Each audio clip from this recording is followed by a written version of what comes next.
The United States of Israel?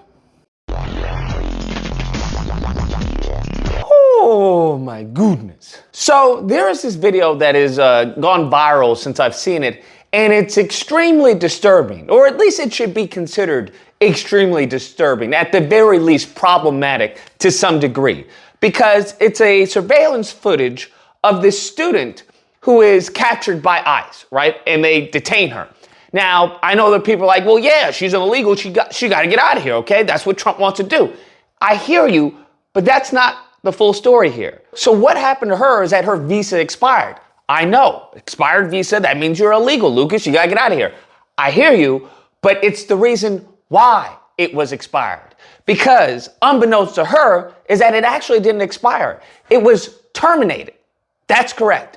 The United States terminated her visa. And the reason being is because of criticizing Israel. I kid you not. So they haven't charged her with anything. She has done no crime, okay, other than her visa being terminated by the U.S. And the ICE, what they said is that she's in favor of Hamas, right? She's in support of Hamas, which hates the U.S. and yada, yada, yada. Now, the thing is that there is nothing showing that she's in favor of Hamas. The only thing we have is an op-ed of her criticizing the actions of the university in doing business with Israel, not taking a harsh enough stance against what they presume to be a genocide happening in Gaza. That's it. Now, I want you to understand how, extremely disturbing this is. Because what this is fascism. Just so we're clear, this is fascism, but not even on behalf of the United States. This is fascism on behalf of Israel, bruh. Okay? How are you deporting people because they said something about another country? How does that make any sense, fam? How does that not a direct violation against the First Amendment?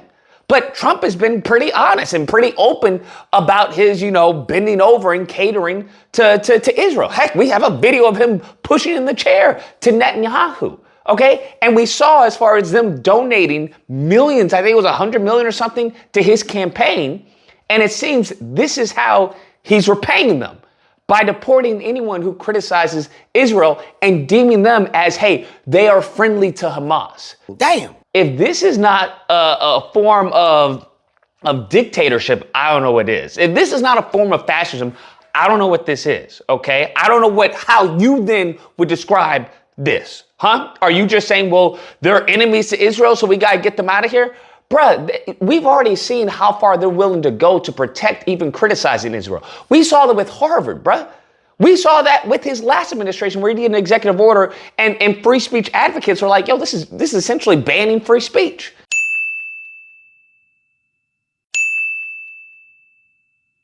And the issue is that they have labeled any form of criticism towards Israel as anti-Semitism.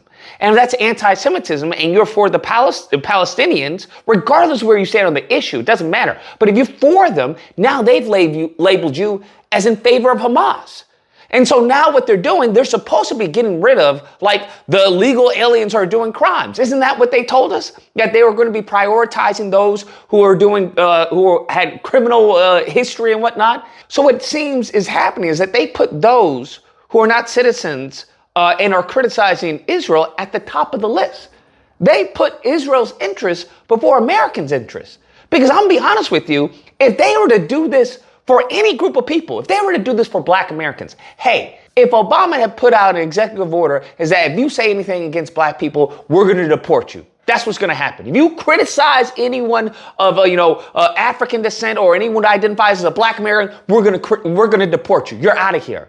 Do you understand the outrage that would happen? First off, it would never pass. It wouldn't go anywhere, bruh. It'd be donezo, game over. But this is what they're doing with Israel. Beta. And I don't understand how people are okay with this. I don't see how people have brainwashed themselves, so deluded and detached from reality that they're seeing this as a positive. Do you not understand that same reticle can end up on you? Do you not get that? I just, what are we talking about? Now, of course, you have, the usual suspects who are in favor of this. Yeah, this is great. We got to get them out of here.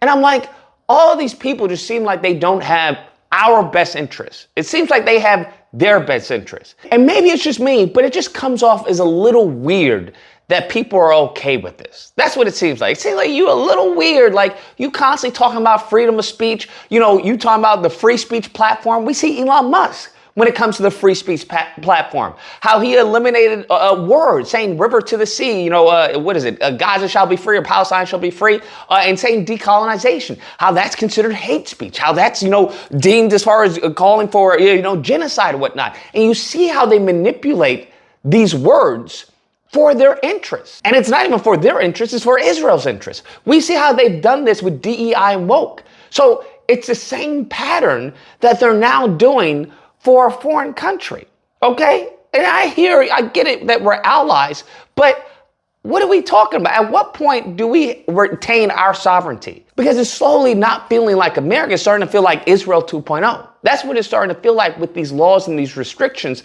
that are put in place for only one group of people that happen to harm all Americans. And it violates our Constitution, but we're okay because it's our greatest ally. That, at the end of the day, has to be problematic. You have to view that as problematic. But anyways, call me crazy. I just find it very interesting that all of these limitations, these restrictions, these laws, these regulations happen to benefit non-Americans, people who have dual citizenship, right? They got citizenship as Israeli and they got citizenship here, but they're advocating for and on behalf of the Israeli people. And we've already seen this when Trump was talking about, hey, Israel was real powerful. You can say anything about Israel. You wouldn't have a job in politics. And I'm just like, why me criticizing Israel would impact me having a job in politics? No one finds that a bit off? Hey, maybe it's just me. Anyways, guys, that's the video. Let me know how you guys feel about this. Whether or not you believe, Lucas, this is good, okay? We should not have, Hamas supporters, and we should get them out of here. That is a danger not only to Israel, but it's a danger to us. Or if you believe, the problem is how you define that, right? The problem is who gets to define who is a Hamas supporter? What does that include, right? Is that when it includes criticizing Israel, then we have a problem. It's the same thing that we have when it comes to definition and terms. The same people who want to criticize the left for not being able to define what a woman is also can't define what woke and DEI is. So it's like you both are clowns in that regard. But there's only one side that's clowning is hurting us, okay? That's limiting my free speech. But I don't know. I'm sure you could say, hey, labeling someone by the wrong pronouns, the left saying that, hey, that's that's hate speech and stuff like that. I'm sure, that limits my free speech as well. So in this regard, y'all are both goofy. This is both foolishness. All right. Nevertheless, if you happen to disagree, you know where to find me Friday the Sunday Disagreement Day. Call in and we'll duke it out. Otherwise, I hope you guys enjoyed the video. If you did, please feel free to like, share, comment, let me know what you guys think, and subscribe and all that fun stuff. Till next time, guys, be amazing. Extremely disturbing this is.